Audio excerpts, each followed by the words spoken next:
बिस्मिल्लाहिर्रहमानिर्रहीम। अस्सलाम वालेकुम नाज़रीन, आप यूट्यूब चैनल देख रहे हैं। मैं इमरान खान हूँ। इससे पहले कि आपको बाकी खबरें दूँ, लेकिन सबसे पहले जो इंपॉर्टेंट चीज़ एक पाकिस्तान में चल रही है, पारा चनार के अंदर अब इमदादी काफिला भेजा जा रहा था कि वहाँ पे अद्वियात की किल्लत है, खुराक की किल्लत है। पारा चनार आपको पता है एक दूर दराज का इलाका है, खैबर पख्तूनख्वा का और करब एजेंसी का एरिया है। यहाँ पे एक बड़े लंबे अरसे से खाना जंगी चल रही है मुख्तलिफ ग्रुपों के दरमियान और रस्ते बंद हैं। अब रस्ते जो है वो खुले हैं, एक मुआहदा हुआ, उस मुआहदे के नतीजे में अब इमदादी काफिला जा रहा था। तो वहाँ पे इसकी जो सरबराही कर रहे थे काफिले की, वो जावेदुल्लाह महसूद जो टीसी है वो लेकर जा रहे थे। काफिले के ऊपर फायरिंग हुई है और 7 लोग जख्मी हुए हैं, डीसी समेत, और फौरी तौर पे जवाबी कार्रवाई की गई है। बड़े सख्त अहकाम जारी किए हैं सूबाई हुकूमत ने भी और फेडरल गवर्नमेंट ने भी। अब दोबारा जब हालात बेहतर हो जाएंगे तो काफिले को रवाना किया जाएगा। अब तक की इतलात के मुताबिक ये इंतहाई अफसोसनाक है। अमन के दुश्मन जो है वो बार बार कोशिश करते हैं कि अमन की हर कोशिश को नाकाम बनाया जाए। अब नाजरीन, कल जो खबरें आई थी मैंने आपको अपने आखिरी व्लॉग में बताई थी कि सऊदी अरब को लेकर के कुछ उम्मीदें पैदा करने की कोशिश की जा रही हैं। इसको एक बारीक वारदात के तौर पर भी आप देख सकते हैं। यानी चंद लोगों ने खबर ये दी थी और ये फीडेड खबर थी। खबर ये थी कि मोहम्मद बिन सलमान या उनकी फैमिली के लोगों ने डोनाल्ड ट्रंप से रब्ता किया है, उनकी फैमिली के जरिए से, कि आप पाकिस्तान के अंदर रजीम चेंज ऑपरेशन के बाद जो कुछ भी चल रहा है इसको ऐसे ही चलने दीजिए और पाकिस्तान में इंसानी हकूक की खिलाफ वर्जियों के हवाले से या इमरान खान के ऊपर होने वाले जुल्म और सितम के हवाले से किसी किस्म की आवाज़ ना उठाएं। और दावा यह किया गया कि सऊदी अरब की जो हुकूमत है या हुक्मरान है वो इमरान खान को पसंद नहीं करते। अब इसके अंदर जो है ना वो 2 वारदातें थी। एक तो पहली वारदात तो यह है कि सऊदी अरब के ताल्लुकात पाकिस्तान तहरीक इंसाफ के साथ खराब किए जाएं, क्योंकि हुकूमत इस बात को बड़ी अच्छी तरह जानती है कि पाकिस्तान तहरीक इंसाफ का सोशल मीडिया जिसके पीछे पड़ जाता है वो ये नहीं देखता ये किसी मुल्क का सदर या वज़ीर आज़म है, वो ये नहीं देखता कि कोई बादशाह या कोई बहुत बड़ा आदमी है, वो उसके पीछे लग जाते हैं, वो परवाह नहीं करते, वो खुलकर अपनी बात करते हैं। तो इन्हें लगा कि शायद मोहम्मद बिन सलमान के पीछे भी इसी तरह का ये अटैक होगा, लेकिन ऐसा हुआ नहीं। पाकिस्तान तहरीक इंसाफ का सोशल मीडिया लड़ते लड़ते लड़ते लड़ते बड़ा सियाना हो गया। अब उन्होंने क्या किया, उन्होंने सऊदी अरब को टैग करके और उनसे सवाल पूछना शुरू किया कि क्या वाकई आप इमरान खान से नफरत करते हैं। ये जो क्लेम कर रही है हुकूमत के इमरान खान से या हुकूमत के लोग क्लेम कर रहे हैं कि आप इमरान खान से प्यार नहीं करते और आप इमरान खान के खिलाफ एक बयानिया लेकर लॉबिंग करने के लिए अमेरिका की आने वाली हुकूमत के पास गए हैं, क्या ये दुरुस्त है? तो उन्होंने बड़ी समझदारी से इस मामले को ऐसे उठाया और एक नई लड़ाई में कन्वर्ट नहीं होने दिया। तो ये पाकिस्तान तहरीक इंसाफ का सोशल मीडिया ने पढ़े लिखे लोग हैं, ये बेवकूफ़ नहीं है कि मुंह उठा के गाली दे दी। ये देखते हैं कि जनाब किसके साथ लड़ाई करनी है और किसके साथ लड़ाई नहीं करनी है, और कहीं पे लड़ाई सूट करती है और कहीं पे नहीं करती। बहरहाल जिन लोगों ने मोहम्मद बिन सलमान साहब से उम्मीदें लगाई हुई थी और ऐसा लग रहा था कि शायद एक बड़ी सपोर्ट सऊदी अरब से मिलेगी तो वो अमेरिकन सपोर्ट में कन्वर्ट हो जाएगी, उनके लिए 2 बुरी खबरें हैं। और 2 बुरी खबरें जो है वो दोनों खवातीन हैं जिनके हवाले से ये खबरें आई हैं। पहली खबर तो ये है कि व्हाइट हाउस ने एक नई अपॉइंटमेंट की है, व्हाइट हाउस की जानिब से एक नई अपॉइंटमेंट है जो हो जाएगी, और डोनाल्ड ट्रंप ने नामजद किया है मॉर्गन ऑर्टेगस को। ये जो खातून है लगभग 42 साल खातून है और ये बड़ी ज़हीन खातून है, इन्होंने डोनाल्ड ट्रंप का बड़ा साथ दिया है। इनके बारे में पहले भी मैंने एक वीलॉग में बात की थी। इनको नायब खसूसी सदारती एलची मुकर्रर किया गया मिडल ईस्ट के लिए। अब ये खातून के वहाँ नामजद होने से फ़र्क क्या पड़ता है वो मैं आपको बताता हूँ। मिडल ईस्ट जब आप बोलते हैं तो फिर आप उसके अंदर शामिल करते हैं सऊदी अरब को, ओमान को, यूएई को और कतर को, बहरीन को, कुवैत को, ये सारे मुल्क मिडल ईस्ट हैं। तो इन सारे मुल्कों के अंदर यानी इन्हीं का इन्फ्लुएंस पाकिस्तान पे आता है ना। या पाकिस्तान अगर कोई लॉबिंग कर रहा है तो सऊदी अरब के जरिए से या यूएई के जरिए से या सऊदी अरब के जरिए से ही करेगा ना। तो वहां पे जिस खातून को लाकर लगाया गया है वो इमरान खान साहब की तारीफें खुद करती नहीं है, अब उनकी वीडियोस भी निकल आई है। यानी ऐसा लगता है कि डोनाल्ड ट्रंप चुन चुन के उन लोगों को लगा रहा है अहम तरीन ओहदों पे जो इमरान खान के फैन है। अब ये खातून जो है वो भी इमरान खान साहब की तारीफ करती रही है माजी में, इनके क्लिप भी सामने आ गए। तो मिडल ईस्ट में इनका आना इस बात का इशारा है, ये मिडल ईस्ट को कंट्रोल करने की लाजमी बात है कि मोहम्मद बिन सलमान से डील करना होगा या जो दुबई के हुक्मरान है या ओमान के हुक्मरान है या बाकी हुक्मरान है उनसे जब डील करना होगा तो यही खातून डील करेंगी और ये फिर अपना टाइम मिडल ईस्ट में गुजारा करेंगी। तो ये जो खातून है ये तो पहले से ही इमरान खान के बारे में बड़ी तारीफ कर रही हैं। तो एक तो उनका जो बयानिया उसको ये धचका लगा। दूसरा, टैमी ब्रूस एक और खातून है। ये जो टैमी ब्रूस है इन्हें एक बहुत अहम जगह पे अपॉइंट कर दिया है डोनाल्ड ट्रंप ने और इन्हें लगा दिया है स्टेट डिपार्टमेंट की स्पोक्स पर्सन। ये डोनाल्ड ट्रंप ने इनको लगाया और लंबी चौड़ी इनके बारे में जो है वो एक बयान भी जारी किया गया। अब टैमी ब्रूस का एक मैं आपको निकाल के सुना देता हूं, इनका अपना एक ट्वीट, उसमें ये कहती है कि इट्स ऑलवेज अ शॉक। ये एक बहुत बड़ा धचका है। Shocking opposition victory thrown Pakistan into chaos. The party of Imran Khan, the jailed former prime minister, took the most seized, humiliating the country's military rulers and creating a political crisis. वो ये कह रही है कि जो पाकिस्तान के फौजी हुक्मरान है ना उनके लिए बड़ी शर्मिंदगी वाली सूरत पैदा कर दी है। इमरान खान ने जेल से बैठ के शिकस्त दे दी है सबको और एक पाकिस्तान के अंदर क्योस पैदा हो गया और ये एक बड़ी शॉकिंग किस्म की अपोजिशन की विक्ट्री है जो पाकिस्तान के अंदर हुई है। ये जनाब ये खुद इस बात को मानने वाली है और ये तर्जुमान है। अब देखिए, इससे पहले जो तर्जुमान थे व्हाइट हाउस के, वो जब भी उनसे पूछा जाता था वो कहते थे पाकिस्तान के अंदरूनी मामला है, हम चाहते हैं जी अच्छे इलेक्शन हो, लेकिन उन्होंने कभी ये बात नहीं की कि पाकिस्तान के इलेक्शन को एक ऐसी पॉलिटिकल पार्टी ने जीता जिसको दीवार के साथ लगाया गया, जिसके लीडर को जेल में डाला गया। लेकिन ये जो अब स्पोक्स पर्सन आ रही हैं अमेरिका की जानिब से, स्टेट डिपार्टमेंट की, वो पहले से ही इस बात की मानने वाली है कि इमरान खान साहब ने जेल से बैठकर इलेक्शन जीता था और वही इस मुल्क के हकीकी हुक्मरान है। तो ये एक धचका तो लगा है उन तमाम लोगों को जिन लोगों ने उम्मीदें बांध ली थी कि शायद कोई एक ऐसी सिचुएशन बन गई है मिडल ईस्ट से या सऊदी अरब से जिसके नतीजे में अमेरिका आने वाले दिनों में इमरान खान के बारे में किसी किस्म का कोई मौक़िफ़ नहीं लेगा। हो सकता है कि चंद % का चांस है, हो सकता है कोई अंदर खाते बातचीत चल रही हो, क्योंकि अमेरिकन एस्टेब्लिशमेंट इस मामले को लेकर थोड़ी सी हसास है।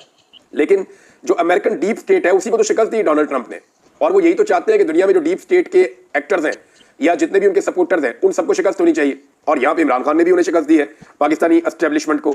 अब जनाब एक और चीज़ बड़ी अच्छी है और ये बड़ी ज़बरदस्त डेवलपमेंट है मुज़ाकरात के हवाले से, क्योंकि पाकिस्तान तहरीक इंसाफ अब मुज़ाकरात कर रही है। हुकूमत को आलमी सतह पे या लोकल लेवल पे किसी किस्म का कोई बहाना देना नहीं चाहती पाकिस्तान तहरीक इंसाफ कि जनाब ये तो हमारे साथ बात ही नहीं करते, ये हमारे साथ मुज़ाकरात ही नहीं करते, तो हम किस तरीके से इनको इंसाफ फराहम करें, ये तो बात करने के लिए तैयार नहीं है। तो पाकिस्तान तहरीक इंसाफ बातचीत कर रही है। तहरीक इंसाफ ने पहले ये स्टेटमेंट दिया कि अगर इमरान खान के खिलाफ फैसला आ भी गया 6 तारीख वाला, तो तब भी बेफिक्र रहे, मुज़ाकरात करते रहेंगे, हमें पता है इमरान खान के खिलाफ ही फैसले आने हैं। लेकिन इंटरेस्टिंग बात यह है कि अभी कुछ ऐसे लोग जो मिलिट्री एस्टेब्लिशमेंट के बहुत करीब हैं वो ये दावे करना शुरू हो गए हैं कि 6 तारीख को भी जो इमरान खान साहब के हवाले से फैसला महफूज किया गया था गुज़िश्ता महीने, जो पहले सुनाया जाना था गुज़िश्ता महीने, फिर सुनाया जाना था 6 तारीख को, अब जनाब उसको मजीद डिले कर दिया गया है और हो सकता है कि 6 तारीख को भी वो फैसला ना सुनाया जाए।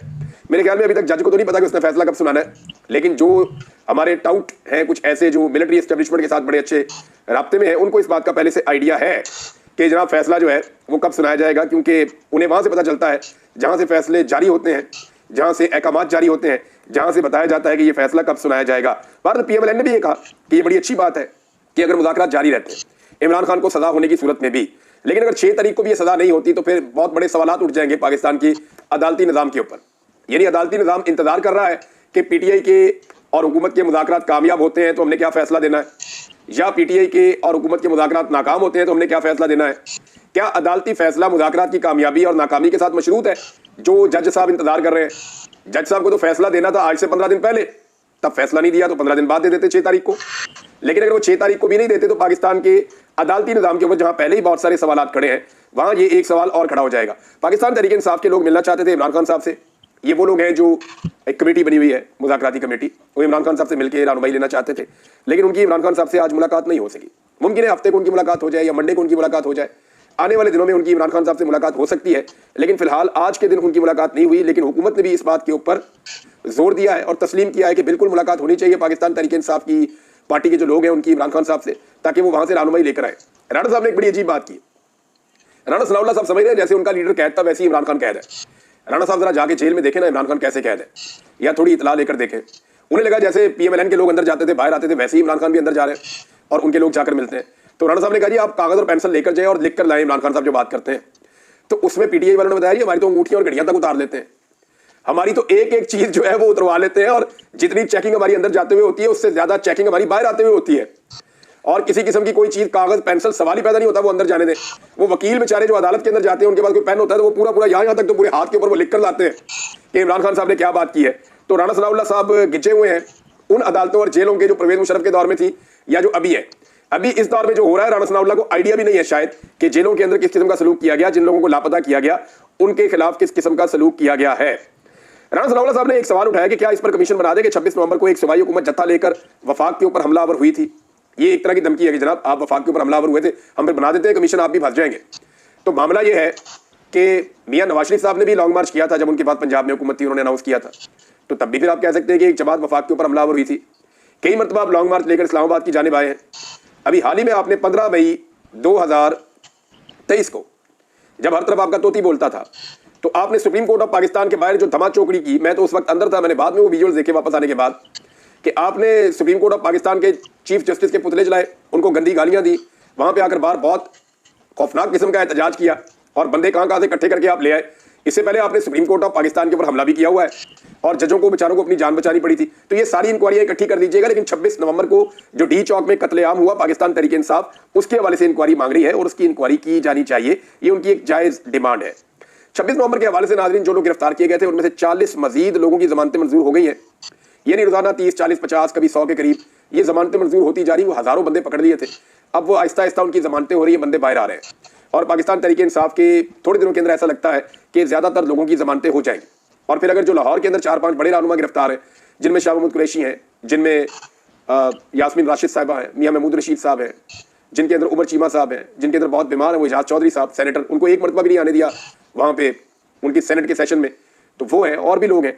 तो इन लोगों को अगर छोड़ दिया जाता है और जो लोग लापता किए हैं उनको भी छोड़ दिया जाता है, तो इमरान खान साहब को एक अच्छा जेस्चर मिल जाएगा कि वाकई में एस्टेब्लिशमेंट अपने आप को सियासत से बाहर निकालना चाहती है। बहुत सारे ऐसे सहाफ़ी जो एस्टेब्लिशमेंट के बहुत करीब हैं वो अब ये दावे कर रहे हैं कि ये जो एस्टेब्लिशमेंट ने 19 लोगों को छोड़ा है जिन्हें मिलिट्री कस्टडी में रखा गया था और फटाफट फैसले देकर पहले अपनी जान छुड़ाई और अब जो है वो माफ़ी का ऐलान भी किया गया है, तो ये एक अच्छा जेस्चर देना चाहती है एस्टेब्लिशमेंट के जनाब, हम एक गुडविल जेस्चर दे रहे हैं। लेकिन उसमें हसन न्याजी ने इनकार किया, कुछ और लोग हैं वो भी अभी रहम की अपील में नहीं जा रहे।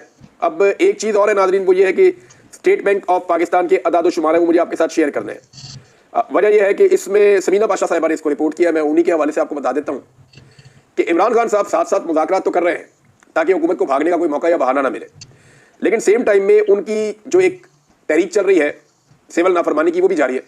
और इसके पहले मरले में उन्होंने ओवरसीज पाकिस्तानियों को कहा था कि आपने अपनी रेमिटेंसेज नहीं भेजनी। अब जो दिसंबर के आखिरी 2 हफ्तों का रिकॉर्ड आया उसके मुताबिक फॉरेन रिजर्व में $404 मिलियन की कमी हो चुकी है।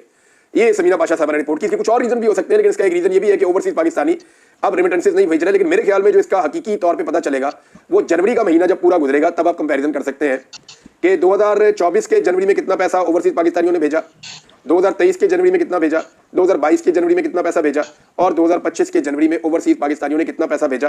तो वहां से आपको एक कंपैरेटिव एनालिसिस करना आसान रहेगा कि ओवरऑल ओवरसीज पाकिस्तानियों के भेजे हुए पैसे में कमी हुई है या वो ज्यादा हुआ है। वैसे ओवरसीज पाकिस्तानियों को इस हुकूमत ने अपना दुश्मन बना लिया। ये 1 करोड़ से ज्यादा ओवरसीज पाकिस्तानी है, इनके साथ ऐसी बर्बरियत की गई है, यानी इनको बाहर मुल्कों में परेशान किया गया, कभी धमकियां लगाई गई कि आपके पासपोर्ट और आपके कागजात ज़ाया कर देंगे, कभी इनको ताने दिए गए कि तुम बाहर रहते हो, बाहर की सोचो, इधर की मत सोचो, तुम पाकिस्तानी हो ही नहीं। इनको ये भी कहा गया, यानी इनके पैसे सब कुछ चाहिए लेकिन इन्हें वोट का हक भी नहीं दिया गया, इनके हकूक छीने गए, इनको ताने दिए गए। तो ओवरसीज पाकिस्तानी जब पाकिस्तान में आते हैं तो यहाँ एयरपोर्ट के ऊपर उनको तंग किया जाता है, बड़े गौर से उनको देखा जाता है कि ये उनमें से तो नहीं है जो सोशल मीडिया को चलाते हैं। तो ओवरसीज पाकिस्तानियों को जितना परेशान किया गया है उसके रद्देमल तो उसका आना ही है। और इमरान खान साहब को इस बात का आइडिया है कि ओवरसीज पाकिस्तानी मौजूदा रजीम से कितने ज्यादा खाइफ है। एक खबर और है नाज़रीन, और वो है मिलिट्री कोर्ट्स के हवाले से। मिलिट्री कोर्ट्स का जो फैसले हैं वो अभी तक फराम नहीं किए गए। बहुत सारे लोगों ने अपील की जनाब हमारे फैसले में दिए जाए ताकि हम अपील में जाएं, लेकिन मिलिट्री कोर्ट्स के फैसले अभी तक लोगों को नहीं दिए जा रहे। हत्ता कि मैं हैरान हूं कि जो रहम की अपीलें लिखवाई गई थी वो अपीलें मंजरेआम पे आ गई, लेकिन जो फैसले जिनकी बुनियाद के ऊपर सजाएं दी गई थी, जिनके बाद रहम की अपील की गई थी, वो फैसले अभी तक मंजरेआम पे नहीं आए। वो सारे लोग कह रहे हैं जनाब जो फैसला हमारे बारे में लिखा है वो फैसला तो फराम करें ना, किस बुनियाद पे आपने फैसला किया है, ताकि हम जाएं और जाकर दूसरी अदालत में अपील करें कि जनाब हमारी जान छुड़वाएं, ये गलत फैसला हमारे खिलाफ हो गया है। लेकिन ये भी एक तारीख का अनोखा वाकया है कि यानी पूरी दुनिया देख रही है कि मिलिट्री कोर्ट्स ने क्या किया पाकिस्तान में, और ये अनोखा वाकया ये है कि मिलिट्री कोर्ट्स ने सजाएं दे दी हैं लेकिन सजा का फैसला फराम नहीं कर रही। हालांकि जहां पे भी आपको सजा होती है किसी भी अदालत में फौरी तौर पे आपको फैसले की कॉपी मिल जाती है और उस कॉपी की बुनियाद के ऊपर आप अपील में जा सकते हैं, लेकिन यहाँ पे अपील में नहीं जा पा रहे लोग। तो अगर तो लोगों ने अपील में जाना है तो फिर उनको मिलिट्री कोर्ट का फैसला चाहिए होगा, जो अभी तक लोगों को नहीं मिल रहा। एक और नाज़रीन खबर है, साबिर शाकिर साहब ने भी इसको शेयर किया है, मैं चाहता हूँ कि मैं वहीं से आपको पढ़ के सुना दूँ कि ये जो फार्म 47 की हुकूमत है इसका विजन ये है कि दुनिया में पाकिस्तान का पहला नंबर आ गया है। इंटरनेट की बंदिश से जो नुकसान हमने उठाया उस जुमरे में पाकिस्तान की तबाही हुई है, मईशत की तबाही हुई है। इंटरनेट बंद करके $1 अरब 62 करोड़ का नुकसान किया गया है। साथ में उन्होंने अब्दुल मुईज़ मलिक साहब की एक रिपोर्ट जो है वो भी शाया की है, और इस रिपोर्ट के अंदर बाकायदा फिगर लिखा हुआ है कि पाकिस्तान में किस तरीके से इंटरनेट को बंद किया गया और किस तरीके से पाकिस्तान को जो है वो अरबों रुपए का नुकसान हुआ। ये बहुत बड़ा नुकसान है, छोटा नुकसान नहीं है। और ये हमने डेलिबरेटली पाकिस्तान को दिया सिर्फ इसलिए कि एक पॉलिटिकल पार्टी जो कहती है या जो उसका नैरेटिव है वो पसंद नहीं है तो उसको डिजिटल दहशतगर्द करार दे देते हैं, और फिर उसको रोकने के लिए जो डिजिटल प्लेटफॉर्म है उनको बंद कर देते हैं, और बाद बात आप इंटरनेट ही बंद कर देते हैं। उसको बंद करने से जो पाकिस्तान के अंदर जितने फ्रीलांसर्स काम कर रहे हैं, यानी इंडिया का आपको पता है कितना उनका आईटी का एक्सपोर्ट है, जरा गूगल करके आप देख लें। $200 अरब की उन्होंने आईटी एक्सपोर्ट्स किए हैं। ये $200 अरब वो है जो इंडियंस इंडिया में ले गए कमा कर, जो इंडिया से बाहर उन्होंने पैसा रखा है, वो सारा पैसा इंडिया में तो नहीं ले जाते। यानी अगर वो दुगना काम करते हैं तो बहुत सारे लोग अपना पैसा बाहर मुल्कों में ही रखते हैं, इंडिया में मंगाते ही नहीं है। कईयों का पैसा अमेरिका में पड़ा होगा, यूरोप में पड़ा होगा, वहाँ वो प्रॉपर्टीज ले लेते हैं, वहाँ वो पैसा खर्च कर देते हैं। तो $200 अरब अगर वो अपने मुल्क में ले गए हैं आईटी एक्सपोर्ट्स के जरिए से, तो $200 अरब तो उनका बाहर भी पड़ा होगा। आप देखें इंडिया कितना कमा रहा है और पाकिस्तान $3-4 अरब तक नहीं पहुंच पा रहा। उसकी वजह क्या है? हमें तो बहुत तेजी से ग्रो करके 15 से 20 अरब डॉलर तक पहुंचना चाहिए था, हर साल इसको दुगना होना चाहिए था, लेकिन हम कर नहीं पा रहे। और जो पाकिस्तान के हालात हैं उनमें भी जितने भी हमारे फ्रीलांसर्स हैं जो काम करते हैं, जो थोड़े से ज्यादा डॉलर कमाते हैं, वो फिर पैसा पाकिस्तान में नहीं मंगवाते। पाकिस्तान में जो क्लाइमेट चेंज है उसकी सूरत आपके सामने है, रहने के काबिल हमने छोड़ा नहीं, रूल ऑफ लॉ आपके सामने है, पाकिस्तान के अंदर इंसानी हुकूक आपके सामने है। अदालतों में जो इंसाफ मिल रहा है वो आपके सामने है, जो लोगों के लिविंग स्टैंडर्ड्स हैं वो आपके सामने है। तो जब ये सारा कुछ आप पाकिस्तान में करेंगे, जुल्म बर्बरियत और ज्यादती करेंगे, तो लोग पैसा पाकिस्तान में नहीं लाएंगे। तो जितना पैसा पाकिस्तान के अंदर आता है उससे ज्यादा पाकिस्तानी बाहर रोक लेते हैं पैसा। ये भी एक बड़ा प्रॉब्लम है। इसको तभी एड्रेस किया जाता है जब पाकिस्तान के अंदर एक ऐसी गवर्नमेंट होगी जिस पे लोग ट्रस्ट करेंगे। पाकिस्तानियों के हवाले से, पाकिस्तानी सहाफियों के हवाले से ये बड़ी इंपॉर्टेंट न्यूज है, और न्यूज ये है कि 2024 का जो साल है वो बदतरीन साल रहा पाकिस्तानी सहाफियों के हवाले से। मीडिया वॉचडॉग की रिपोर्ट में इंकशाफ हुआ है कि पाकिस्तान में सहाफियों के लिए 2024 बदतरीन साल है। 6 सहाफी अपनी जान से गए, जबकि 57 सहाफियों को रिपोर्टिंग के दौरान तशद्दुद और दीगर मसाइल का सामना करना पड़ा है। ये रिपोर्ट कहती है कि ये खतरनाक तरीन और बदतरीन साल था पाकिस्तानी सहाफियों के लिए 2024। ये तमगा भी इस हुकूमत को लग गया है। 6 सहाफी जामक हुए, 11 पर कातलाना हमले हुए, 57 को मुख्तलिफ नौइयत के मसाइल का सामना रहा, धमकियां, हमले और उनको हरासा किया गया। 9 खवातीन सहाफियों को भी धमकियां दी गई। पहले नंबर पर जो सूबा रहा जहां पर सबसे ज्यादा सहाफियों को तंग किया गया, वो एक ऐसी हुकूमत का सूबा है, एक ऐसी पॉलिटिकल पार्टी की वहां हुकूमत है जो अपने आप को सबसे बड़ा जमहूरी चैंपियन कहते हैं। और बेशर्मी की इंतहा यह है कि उनका चेयरमैन कहता है कि ब्रूट मेजॉरिटी और डंडे वाली जमहूरियत में लेकर आऊंगा इस मुल्क में।